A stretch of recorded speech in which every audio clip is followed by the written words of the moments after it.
नमस्कार दोस्तों, मैं जितेंद्र इस समय आप लोग के बीच में एक न्यू वीडियो लेकर आया हूँ। साथियों, मैं आपको ये बताना चाहूँगा कि अब हम जो बीए तृतीय वर्ष के छात्र ग्रेजुएशन पास करने के उपरांत वो लोग कहीं ना कहीं कोई बीएड के क्षेत्र में जाएगा, कोई पीजी करने के एमए करना चाहेगा, कोई साथी हिंदी से एमए करना चाहेंगे, कोई इंग्लिश से एमए करना चाहेंगे। यानी जिसका जिस सब्जेक्ट में रुचि होगा वो सभी उस सब्जेक्ट से अपना एमए करेंगे। तो मैं आप लोगों को बताना हिंदी से एमए की तैयारी करने वाले छात्रों के लिए मैं लेकर आया हूं एंट्रेंस एग्ज़ाम की तैयारी कैसे करें।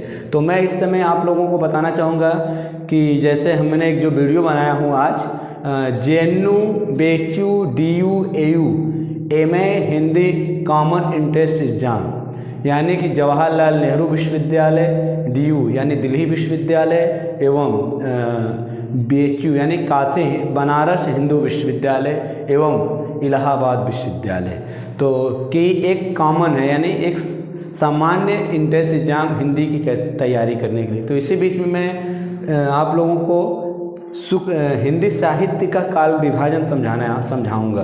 तो जो क्योंकि हिंदी साहित्य का काल विभाजन बहुत से विद्वानों ने अपने अनुसार किया है। जैसे जब हम जाएंगे फ्रेंच विद्वान गरसा दत्तासी अपने अनुसार करते हैं, गणपति चंद्र गुप्त जी अपने अनुसार करते हैं, फिर कहीं हजारी प्रसाद द्विवेदी जी अपने अनुसार करते हैं, आचार्य रामचंद्र शुक्ल अपने अनुसार करते हैं। तो सर्वविदित यानी सर्व समाज में सबसे ज़्यादा मान्य आचार्य रामचंद्र शुक्ल जी का है। आखिरी में उनका जो 1929 में हिंदी साहित्य का इतिहास आता है उसी को सर्व समाज ने उन्हीं के इतिहास को सबसे ताकतफुल एवं सत्य इतिहास के रूप में ग्रहण किया है। तो मैं आप लोगों को बताना चाहूँगा कि शुक्ल जी के अनुसार हिंदी साहित्य का काल विभाजन, आचार्य रामचंद्र शुक्ल ने हिंदी साहित्य को 3 भागों में विभाजित किया है। पहला क्या है, वीरगाथा काल यानी आदिकाल, और दूसरा क्या है मध्यकाल, और तीसरा क्या है आधुनिक काल। तो मैं आप लोग को बताना चाहूँगा जो वीरगाथा काल है, आचार्य रामचंद्र शुक्ल ने बहुत से विद्वान इसको आदिकाल कहा है, किसी ने प्रारंभिक काल कहा है, किसी ने बीज वपन काल। तो मैं उस पर नहीं जाना चाहूँगा। तो मैं यहाँ पे आपको वीरगाथा काल के बारे में बताऊँगा। वीरगाथा काल जिसका समय यानी संवत 1050 ईस्वी से लेके 1375 ईस्वी तक है। वीरगाथा काल का जो समय टाइम है, पीरियड काल है जो वो 1050 ईस्वी से लेके 1375 तक का जो हिंदी साहित्य का काल है वो वीरगाथा काल के अंतर्गत सीमित हो जाता है।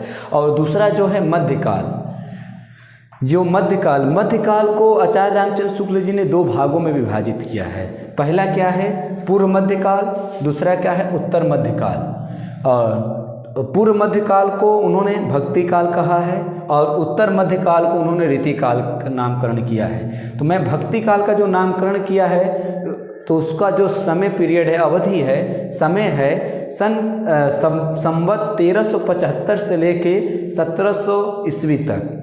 यानी जो भक्ति काल का समय है जिसका संवत 1375 से लेके 1700 ईस्वी तक है। और इसी बीच में जो दूसरा उत्तर मध्यकाल है जिसे रीति काल में विभाजित किया गया है, रीति काल का समय अवधि 1700 ईस्वी से लेकर 1900 ईस्वी तक है। यानी रीति काल को मैं आगे के वीडियो में आप लोगों को विस्तृत रूप से बताना चाहूँगा। ये एक संक्षिप्त परिचय है।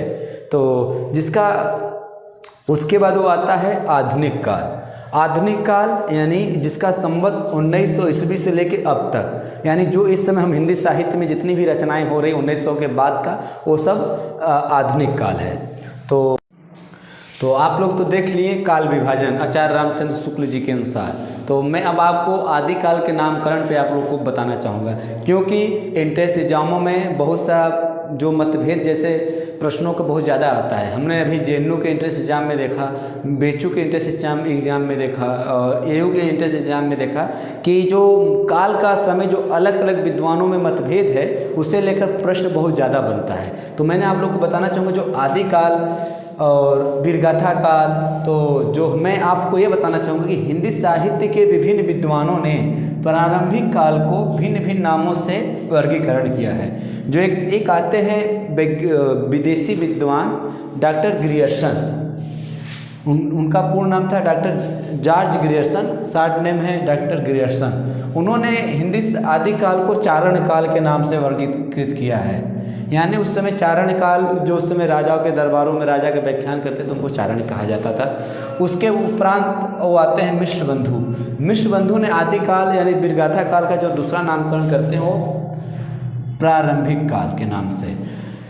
क्योंकि वो हिंदी साहित्य का शुरुआती दौर था तो उन्होंने इनका नाम प्रारंभिक काल दिया। उसके बाद आते हैं डॉक्टर गणपति चंद्र गुप्त जी भी ने उन्हीं के नाम वो शब्दों को दोहराते हैं, ये भी प्रारंभिक काल ही कहते हैं। तदुपरांत जो हिंदी साहित्य का एक प्रमाणिक ग्रंथ है, हिंदी साहित्य का इतिहास, जो आचार्य रामचंद्र शुक्ल जी लिखते हैं, उन्होंने आचार्य रामचंद्र शुक्ल ने जो हिंदी साहित्य को आदिकाल को वीरगाथा काल कहा है। अच्छा, आचार्य रामचंद्र शुक्ल वीरगाथा काल क्यों कहते हैं? वीरगाथा काल आचार्य रामचंद्र शुक्ल जी इसलिए कहते हैं कि उस समय के बहुत से राजाओं एक दूसरे पे समाज कब्जा करना चाहता था, दूसरे के क्षेत्र पर अपना अधिकार करना चाहते थे। उस समय युद्ध की प्रवृत्तियां बहुत ज़्यादा थी। जैसे उस समय खुमाल रासो, बिसलदेव रासो, मतलब पृथ्वीराज रासो जैसे ग्रंथों की रचना हुई थी।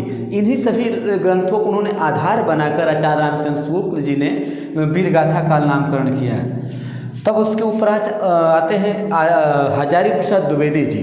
हजारी प्रसाद द्विवेदी जी जो वीरगाथा काल को आचार्य रामचंद्र शुक्ल जी कहते हैं, तो कहीं न कहीं हजारी प्रसाद द्विवेदी जी इस बात को खंडन करते हैं। हजारी प्रसाद द्विवेदी जी कहते हैं क्योंकि उस समय आचार्य हजारी प्रसाद द्विवेदी वीरगाथा काल जो भी उस समय की उनको समझ में जो भी आया, उन्होंने हजारी प्रसाद द्विवेदी ने इसको आदिकाल के नाम से दिया, क्योंकि उस समय की सामाजिक, राजनीतिक, धार्मिक जो भी स्थिति रही है, उन्होंने सिद्ध सामंतों की जो स्थिति रही हो, सिद्ध जो भी उस समय की स्थिति, उन्होंने इसका नामकरण आदिकाल दिया। फिर उसके उपरांत आते हैं महावीर प्रसाद द्विवेदी। महावीर प्रसाद द्विवेदी आदिकाल को बीज ओपन काल के नाम से संबोधित करते हैं, क्योंकि उस शुरुआती दौर था हिंदी साहित्य का, इसलिए उन्होंने कहा बीज ओपन काल। फिर उसके बाद राहु सांस्कृत्यायन जी आते हैं। राहु सांस्कृत्यायन जी को सिद्ध सामंतों को देखते हैं, क्योंकि उस समय की जो सामाजिक जीवन था, उस समय सिद्धों की बाहुलता था समाज में, सिद्धों की जनसंख्या बहुत ज़्यादा था, इसीलिए उन्होंने सिद्ध सामंत काल कहा है। और कहीं न कहीं उसके उपरांत आते हैं विश्वनाथ प्रसाद मिश्र जी। विश्वनाथ प्रसाद मिश्र जी आदिकाल को वीर काल कहते हैं। कहीं न कहीं ये भी आचार्य रामचंद्र शुक्ल जी एक दोनों के आसपास ही दिखते हैं। तब सबसे आखिरी में आते हैं डॉक्टर राम कुमार वर्मा जी। डॉक्टर राम कुमार वर्मा जी जब अपना हिंदी साहित्य का इतिहास लेकर आते हैं, हिंदी साहित्य का आलोचनात्मक इतिहास को लेकर आते हैं, तो डॉक्टर राम कुमार वर्मा जी जब नामकरण देते, उन्होंने चारण काल या संधि काल के नाम से संबोधित किया है। ये है संपूर्ण हिंदी साहित्य के आदिकाल के अनेक विद्वानों के द्वारा का नामकरण किया हुआ है। तो कहीं तो आप लोग इसको याद करिए, नोट्स बनाइए और इसको रिवीजन कीजिए, ये क्योंकि ये प्रश्न बहुत ही महत्वपूर्ण है। साथियों, धन्यवाद।